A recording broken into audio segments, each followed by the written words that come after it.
Hey everyone, welcome back to Corporate Decoder. Today we're diving into Applied Materials Incorporated's 2025 annual report, and let me tell you, they've been busy engineering the future. Literally. So Applied Materials Inc., or AMAT as you might know it from its ticker symbol, is basically the backbone of the tech world.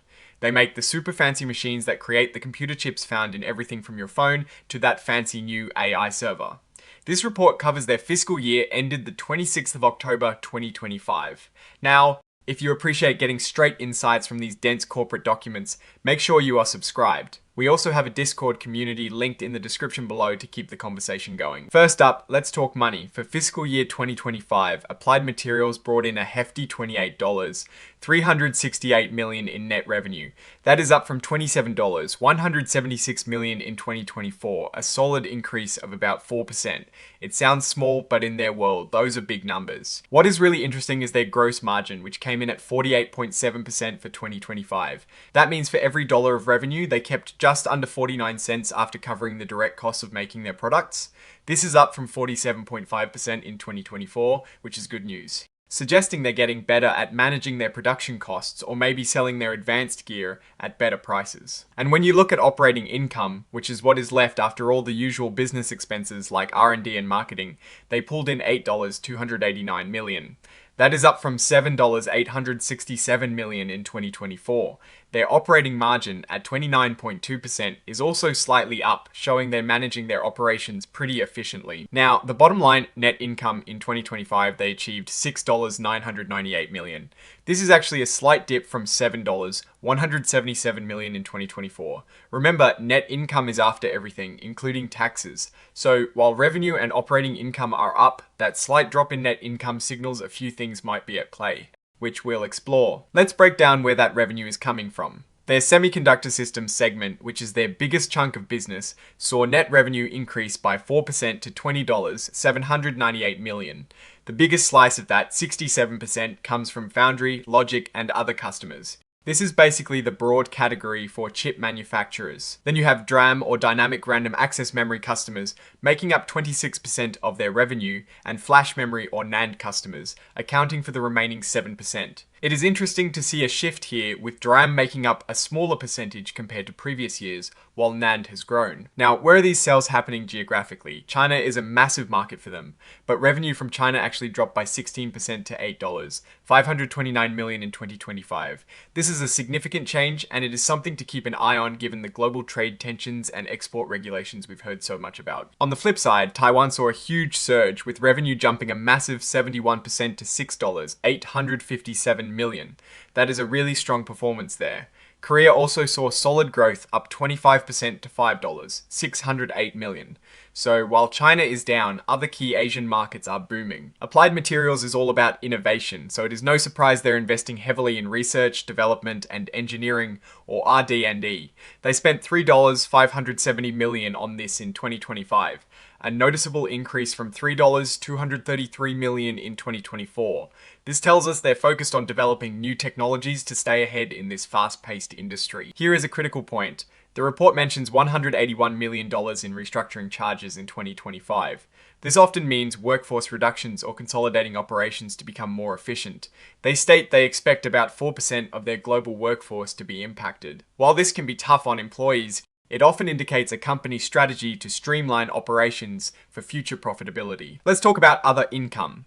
In 2025, they had $251 million interest and other income, a big jump from $532 million in 2024. A big reason for this boost was higher net gains on their equity investments. This means their investments in other companies are paying off, which is great for their overall financial health. Now for the tax story, their provision for income taxes shot up to $273 million in 2025, way up from $975 million in 2024. This pushed their effective tax rate to 24.5%, a big jump from 12.0% in 2024. The report attributes this largely to new tax incentives in Singapore and a considerable valuation allowance against certain tax credits because of new US tax laws, specifically an act called the One Big Beautiful Bill Act. This impacted their ability to use those credits, effectively increasing their tax burden. Looking at segment operating income, semiconductor systems, their largest segment raked in $7, $379 million, up 6% from 2024. Their Applied Global Services, or AGS segment, which handles services and spares, saw a slight dip of 1% in operating income to $792 million. The corporate and other category, which includes things not tied to specific segments, showed an operating loss of $882 million. This is actually an improvement from a $926 million loss in 2024, which is positive. Now, let's check out their balance sheet. As of October 2025, their accounts receivable, what customers owe them, stood at $185 million. This is slightly down from $234 million in 2024. Inventories, on the other hand, increased to $915 million in 2025, up from $421 million in 2024. This rise in inventory could mean they're anticipating higher sales, or perhaps they're holding more parts due to supply chain concerns. It is something to watch, especially if sales slow down. Their long-term investments saw a significant jump, going from $787 million in 2024 to a hefty $327 million in 2025. This confirms what we saw in the income statement. They're actively investing in other companies or securities. They ended 2025 with $241 million in cash and cash equivalents, down from $022 million in 2024. While this might seem like a decrease, it is still a very strong cash position. Applied Materials is also returning value to shareholders. In 2025, they spent about $893 million on repurchasing their own stock. That is a significant amount, showing confidence from management in the company's value. They also paid out $384 million in dividends. Now let's talk risks. The company acknowledges they have a concentrated customer base, meaning a few big clients make up a large portion of their business. This is a gamble because if one of those major customers falters, it can really hurt Applied Materials. They also flag risks related to global trade issues, tariffs, and export regulations, particularly concerning China. This is especially relevant given the political landscape and the company's significant sales in that region. And like almost every major tech company today, they're fully aware of the cybersecurity risks.